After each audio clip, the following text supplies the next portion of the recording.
মরুভূমির মাঝে ছিল এক ছোট রাজ্য, নাম ধুলিস্তান। এই রাজ্যে বাস করত নানা রকম প্রাণী, উট, বেজি, ছোট খরগোশ, আর এক বিশাল সান্ডা টিকটিকি, যার নাম ছিল সান্ডা সাহেব। সান্ডা ছিল খুবই নিরিবিলি প্রকৃতির, কিন্তু অনেক বুদ্ধিমান। সে দিনের বেলা রোদ পোহাত, আর রাতে চাঁদের আলোয় হেঁটে বেড়াত পাহাড়ে। রাজ্যের অন্যান্য প্রাণীরা তাকে কিছুটা ভয় পেত, তার বিশাল শরীর আর গম্ভীর মুখ দেখে। একদিন ধুলিস্তানে বড় সমস্যা দেখা দিল।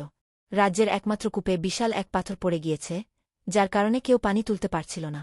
উটেরা পাথর তুলতে গেল, কিন্তু পারল না। বেজিরা চেষ্টা করল, ব্যর্থ হল। সবাই হাল ছেড়ে দিল।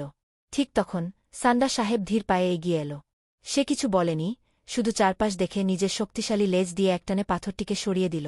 সবাই চমকে উঠল। এত সহজে সে কিভাবে পারল? সেই দিন থেকে ধুলিস্তানের প্রাণীরা বুঝল, বাহিক চেহারা কিছু না, কাজে বুঝা যায় কার দাম কত। তারা সান্ডা সাহেবকে ধুলিস্তানের রক্ষক উপাধি দিল। সান্ডা অবশ্য তখনও গম্ভীর মুখেই চুপচাপ সূর্যের দিকে তাকিয়ে রইল, যেন কিছুই হয়নি।